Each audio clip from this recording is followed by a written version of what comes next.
What is going on, everyone? Anthony Drew Gary here, host of the How To Show, where we talk about optimizing life, money, and happiness one how-to at a time. And this week is no different. This week we are bringing it a little heavier than usual. I'm going to talk about how to get a raise in 2024, but how to get a raise in general. It doesn't really matter what year it is, but I want to frame it in such a way that the new year is approaching us, and maybe this is a goal of yours to be a better earner for your family, to be a better earner for yourself. An opportunity to get a raise may exist in your future, and I'm going to talk about how we get that done. I'm going to go into a deep dive of everything I know on this topic. But before I do that, I want to give a couple of quick shout outs and maybe a disclaimer or two. First of which is to check out my friends at the Circle City Success Podcast. We've got Drew, Matt, and Jason interviewing the who's who of Indianapolis, doing really cool things over there. So check out Circle City Success on the podcast player of your choice. And a quick disclaimer that the next handful of minutes are specifically opinions of mine, and they don't reflect any employer that I've had in the past or have currently, or maybe one day will have in the future. Again, these are my thoughts and nobody else's. And so want to get into this and break it down. And you may notice that I'll reflect on over there's some notes that I took on this video because I want to make sure that this time around I cover everything. I know that I'm doing these videos primarily to get better at speaking, but this is one where I want to make sure that I hit the bullet points good and hard to give you practical advice that you can use and potentially get yourself a pay increase in 2024. And so the first thing that I want to talk about in this area is that this is a multifaceted sort of discussion point, and you don't control all of the variables. You may have desires that an outcome go your way, but there are outside circumstances that you'll always need to be considering. And so this is an issue and an ask that is bigger than yourself, and it's important to keep that in the back of your mind. And also want to make the note that this is not necessarily one size fits all. This is going to look differently if you work for a small family-based employer that has 3 or 5 employees than it is if you work for something that is traded on the open stock market, has thousands of employees, dedicated resources to do nothing but study compensation, things of that nature. These are going to look a little different, but we'll still dive in. And the first thing that I really want to start to have you think about is, how is your company doing? And I ask that in a sense that you don't want to be in a situation where you are trying to ask for a raise and you're either about to be through the review process for your company or you've missed it completely and your window is over. You've got to wait until the next year. You just want to be strategic in your timing on this. So the weeks and months leading into what might be your review process, start to pay attention to this and just make sure that you're finding yourself at a good place in your company's calendar. And again, we talk about how is your company doing from the health of your company standpoint. At some level, it doesn't matter how good of a job you might be doing at your job. If your company just announced layoffs or they've just announced that sales are significantly down, your ask to be better compensated in the next year probably isn't going to land great. And so you've got to know your audience and know when you're asking and make sure that you pick a strategic time to get this started. And so the next point that we're going to talk about is, have you done your research? And effectively ask, do you know what you're worth? You need to start studying compensation. As I referenced, some of the larger companies have folks on staff that do this for their benefit. And it's probably best that you do this for your benefit on your own, to know exactly what your skills are and how much those skills are worth in the open marketplace. There are a lot of websites that start to aggregate this data for you. The most popular ones are Indeed, Salary.com, Glassdoor, and there's also the Salary Project. Some of these are anonymous. Some of them you have to give them a little bit of information in order to get a little information, but this will start to give you an idea of where your pay is relative to the pay of your competition set. So you want to make sure that you know these things and you've got your eyes wide open to this. And so I already mentioned once, but I'll mention it again, that if you work for a bigger versus a smaller company, these processes and this sort of an ask is going to look different. And frankly, usually the bigger the company you're working for, the more difficult or complicated this process might be. And this, again, ties into, what is the compensation window? When will they consider these? When will these conversations land the best? You want to get out in front of that. And so when it comes time, if we time this with a performance review, You want to fill out your review paperwork. And in a typical sense, this is how the process works with most companies. You fill out your review paperwork. You turn it in. Recommendations are made. Decisions are made. And then you actually have your meeting where you have your review, you talk about your performance, and the predetermined outcome of all of the discussions that are happening behind the scenes have already happened, and they tell you about it. And that doesn't give you a whole lot of negotiation power, so you need to get out ahead of this process.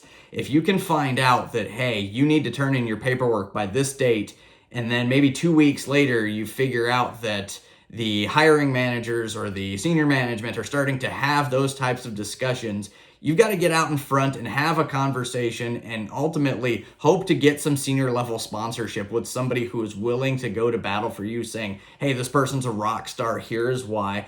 Let's see if we can do something special for them. And so the main goal here is to make sure that you've got somebody in your corner, you understand the process, and you are moving in a position where you can make sure that you are front of mind and that you have had the conversation ahead of the conversation.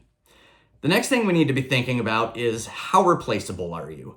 And nobody likes to really think about that. I would argue that everyone is irreplaceable at home, but everybody is replaceable in the workplace. And not every job is going to be truly eligible for this.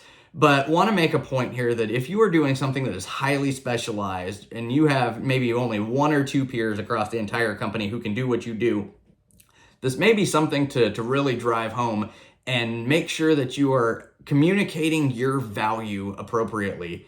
If it takes a lot of time to get the training to do your specific job, make sure that they know that. Make sure that they are appreciating that.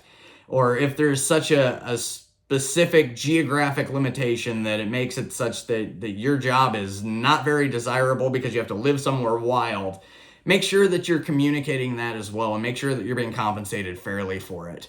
And so just make sure you're having different conversations like this. Again, this isn't going to apply to necessarily all types of positions, but you want to make sure that if you have an extenuating circumstance like that, that you are getting out in front of it. So let's talk for a minute about how to actually approach the discussion. This is 2023. I know that a lot of us got really email happy during the last handful of years. This is not an email conversation. You do not want to email your superior and ask them for a raise with a bullet pointed list and all of the reasons why. This is a conversation that you want to have in person, and it's going to take a little bit of a courage to be built up to feel comfortable making this request. And let me be the person to tell you that this is common as can be. It is common to be nervous about it, but it is common to go to battle for yourself. And I wouldn't recommend just dropping in on this. You know, if you've got a situation where your boss always has to have something done by 5 o'clock on Tuesday, dropping in their office at 4:30 on Tuesday is not a good idea. Get a meeting on the calendar, say that you want to have a conversation with them, and start to lay the groundwork in a forum where you have their full attention. And it's my opinion that if you do this in person, you are less likely to be ignored, more likely for something to be actionable at the end of it, because no one wants to have the uncomfortable conversation. I suspect that very rarely would you have this type of conversation with your superior, with your management team, and they flat out say, no, we can't help you right now, I'm sorry, and then they ask you to leave. That's just not how people work. So have this conversation in person and have the courage to do it. And so the next thing we need to talk about is the elephant in the room here. Have you done something to deserve a raise? And the easier way to make this ask is to tie it back to specific accomplishments. If you did something in the last year that was really above and beyond the scope of the position that they hired you in for, that's probably going to be your lead. You're going to lead with this. I was a rock star this past year, and I think that you appreciate that. I want to continue being a top performer, but I also want to be paid like a top performer. And can we have a discussion about that to make sure that there's some correlation between the high level of output that I'm doing and the high potential to be an earner to make that make sense? And so that's a good way to frame it, is to tie it to accomplishments and to figure out what speaks to your company, what do they value, what do they reward, and make sure that you're at the cutting edge of it. And so what do you do if you're not a top performer? Now, this is tricky because by definition, not everyone can be a top performer. but I want to make sure that this is as broadly reaching as possible. And my best answer to that is probably to begin figuring out some niche of yours, some way to stand out, some way to be memorable, so that when you want to have one of these conversations about your compensation, you can have something to hang your hat on. And let's go in a different direction for a minute here. Let's say that you're not a top performer, or maybe you are. It doesn't really matter. You don't necessarily have a key item to hang your hat on. Maybe you go for the emotional appeal.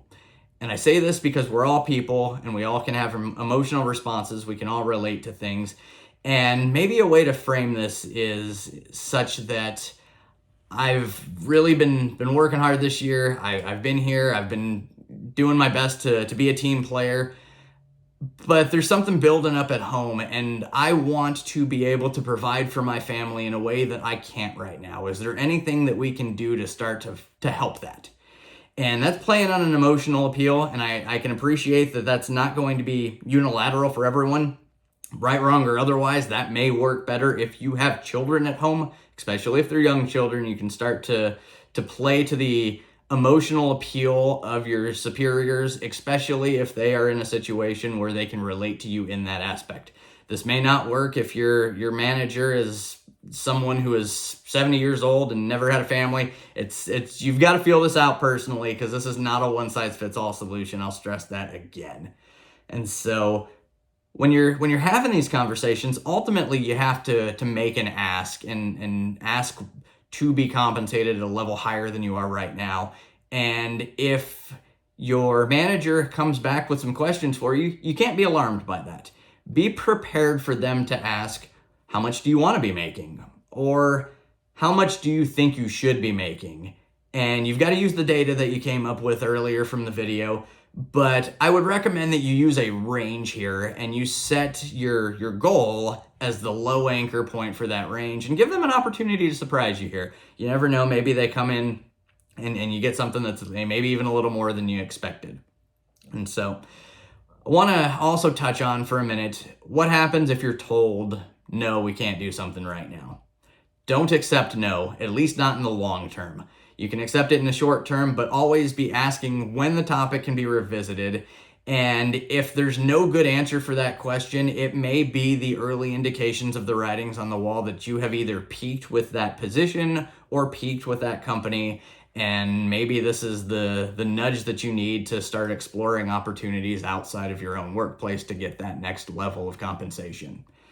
The other piece to this is maybe there is a way to set yourself up for a higher level of compensation if you were to attain an additional level of education, be it an actual degree program, some sort of coursework, some sort of a certification, something to that extent. If there's something that can propel you forward, ask if there is a possibility for you to be sponsored in doing that. And the most generic term for this is tuition reimbursement, but that same sort of idea where the company is making an investment in you such that you can gain the skills, such that later on you can ask for those skills to be rewarded in such a way that it reflects on your compensation. And there's a decent chance that that happens because the company has already invested in you in a different way. So the most controversial of all the different topics and how to get a raise, and maybe the most effective in some instances, is to frankly prove that your value is worth more on the open market than it is at the specific company that you're with. And realistically, the only way to get that done is to go and interview with other companies and get one of them to offer you a job at a higher level of compensation or a higher level of responsibility and ultimately earning potential than you have right now. And there is inherent risk to doing this because once you have a job offer from a different company in hand, you basically have two choices. You can either take it and go see if the grass is greener on the other side, or you can take it back to your employer and attempt to use it as leverage. Now, I'm not advocating for or against this necessarily, but I will suggest two things. Number one, it generally will work because it is cheaper to keep you than it is to find somebody to replace you. And number two, it fundamentally changes the relationship that you have with that company. This is not something that you want to be repeating every other year, because at some point they will tell you, well, best of luck to you in that new position. This is something that you have to use a little bit of strategy, a little bit of tact with to make sure that it is right. And everything that I've said previously in this video applies to this. If you go and get yourself another job offer from another company, and you are going to try to use it as leverage for a company that just laid off 10 people or just announced that their quarterly sales metrics were missed by 20% or whatever, it may not work. So be prepared with all of the data that you can gather about your company, about other companies in the marketplace doing similar things, and about the peers that you may be interviewing with, to make sure that you can make the most educated decision you can there. And so if I can conclude a little bit, there are a couple of just key points that I want to hit on.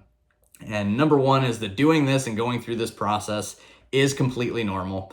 And I recommend that you do this every couple of years, because realistically, there is data to support that job hoppers end up having higher earning potential than job stayers. And the only way to combat that is to do something about it on your own. And I say that because if you don't speak up about your income, your leadership team is going to assume everything is okay because they have other things to worry about and you're not saying anything about it. So you have to be your own best advocate, and there's no other way around that. And to tie a nice little bow on this, you always want to approach this from a position of gratitude. A couple of levels up the ring as well. And this goes to your direct boss. You want to be thankful and express gratitude to that person, because ultimately they're going to be going to battle for you and advocating on your behalf to try to get something done. And you want to approach the entirety as a situation of gratitude as well, because you have worked for this company for a number of years.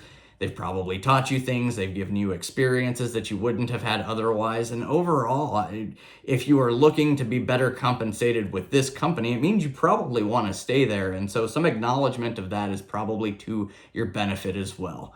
And so hopefully this is a way to paint the picture so that you can get yourself into a position of higher compensation in 2024 or a future year if you're watching this later on. And so let me know in the comments if you think that this is good advice, if you think it might work, if you think you've tried something else that is worthy of consideration in this video. You never know, I may remake this one later on down the road. Engage with me in the comments. This one's fun to talk about, and I look forward to that sort of discussion.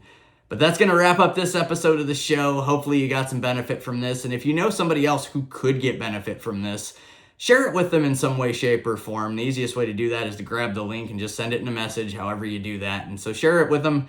If you want to be the first to know about new content each and every Wednesday, subscribe to the channel. There's almost 1,600 of you that do that. Hopefully that number grows over the years, because it's information that I think can be beneficial to people.